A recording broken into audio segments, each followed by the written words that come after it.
What you're about to discover will rewrite everything you think you know about power, money, and the empire built behind closed doors. What if everything you thought you knew about World War II left out the true engine behind the conflict? Most people point to September 1939, Hitler marching into Poland, as the clear beginning. But that's like blaming a collapsing building on the moment it finally hits the ground. The visible trigger is never the real cause. Beneath the surface was a slow, burning financial crisis rooted in unpaid World War I debts, liabilities that international bankers were determined to recover.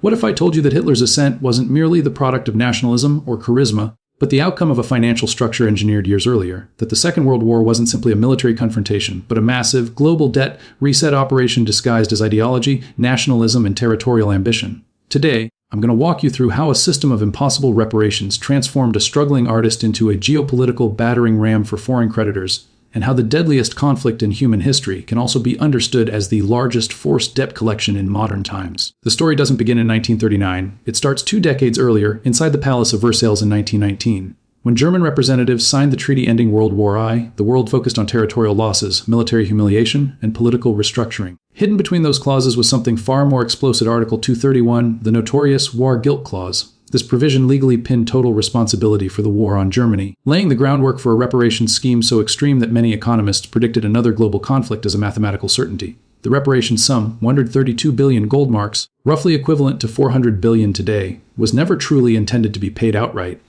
It was the foundation for a long-term extraction system. And here's what most textbooks fail to mention: the reparations plan was structured from the beginning as a circular, self-feeding loan system controlled largely by American banks. Germany would borrow from U.S. lenders, use those funds to pay Britain and France, and those nations would turn around and use that money to repay their wartime debts to the United States. American creditors sat at the start and the end of the loop, collecting interest every time money changed hands.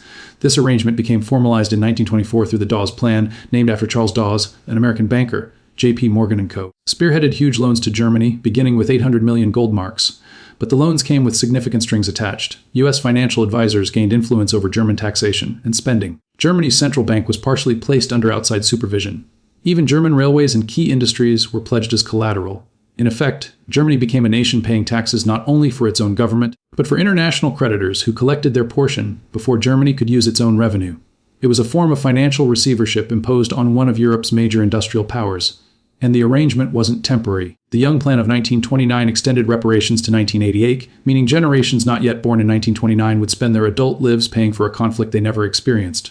But the most revealing creation of this period was the Bank for International Settlements, founded in 1930 in Basel, Switzerland. The BIS was designed to handle these payments, acting as a central bank above central banks. Its transactions were secret, its governance structure independent of any one nation, and its influence enormous. Everything worked so long as American credit kept flowing. But when the U.S. stock market crashed in 1929, the lifeline snapped overnight. American loans to Germany evaporated. The entire reparations mechanism stalled. Germany couldn't pay Britain and France, who in turn couldn't repay the United States. The financial merry-go-round stopped, revealing that none of the countries had the means to stand on their own. The German economy imploded. Unemployment exploded from 1.3 million to over 6 million in just a few years. Banks collapsed. Factories shut down. The Weimar government lost legitimacy entirely. But this collapse wasn't accidental. It was the predictable outcome of a debt structure that left Germany exposed to any interruption in foreign credit. Yet, while ordinary Germans were starving and freezing, American and British banks had a different problem. They desperately needed Germany to remain solvent. A complete collapse meant billions of dollars in loans would default. The bankers didn't want Germany strong, but they couldn't afford Germany dead. They needed a leader who would restore order, crush internal dissent, and, above all, continue honoring German obligations to foreign creditors. And this is where Adolf Hitler enters the narrative. In 1930, the Nazi Party was a fringe movement. By 1933, it controlled the German state. Historians typically cite emotional reasons for his rise: resentment, anger over Versailles, the desperation of the Depression. All true, but ignores the financial infrastructure working quietly in the background. Starting in 1930, major German industrial firms, IG Farben, Krupp, Thyssen, began pumping money into the Nazi Party. These industries stayed alive thanks to foreign loans and capital flows, especially those channeled through the BIS. So while the average German struggled to afford bread, well-connected corporations had enough liquidity to fund political movements preferred by creditors who wanted stability and debt repayment. After Hitler became chancellor in 1933, something remarkable happened.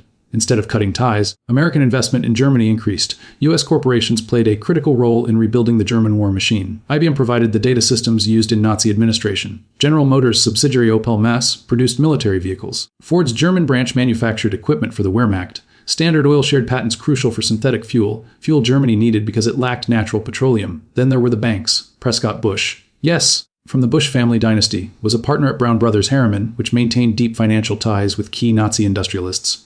Union Banking Corporation, where he sat on the board, even had assets seized in 1942 for trading with the enemy.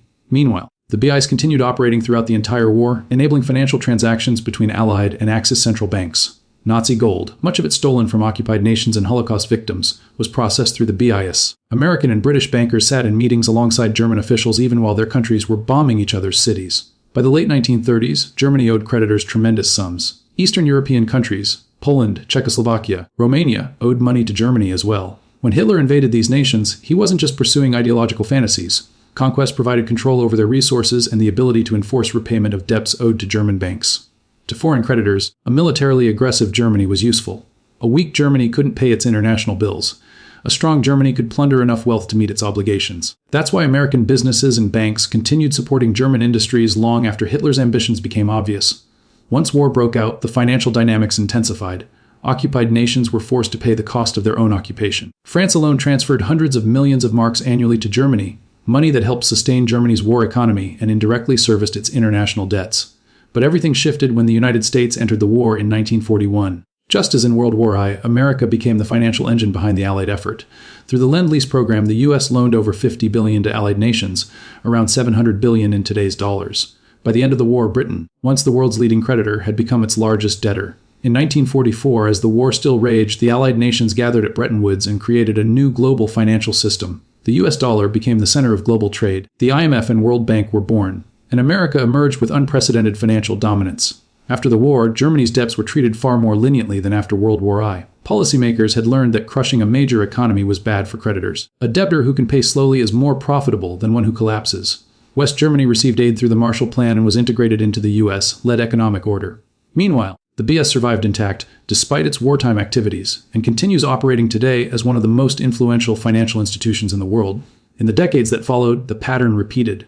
The Cold War generated massive spending and new borrowing. The Soviet Union collapsed not from invasion, but from financial exhaustion. The 2008 crisis saw banks rescued by taxpayer debt. The same institutions that benefited from World War II remain at the top of the global financial hierarchy. When you zoom out, the pattern is consistent and unmistakable. Wars create debt. Debt creates dependency. Dependency becomes power. And power produces profit regardless of moral or human cost. World War II wasn't only a clash of ideologies or armies. It was the violent reset of a global financial system built on the unpaid bills of World War I. And even today, the world we live in is shaped less by battlefield victories and more by the financial architecture constructed in the aftermath, an architecture that still prioritizes creditor interests over national sovereignty, democracy, or human life.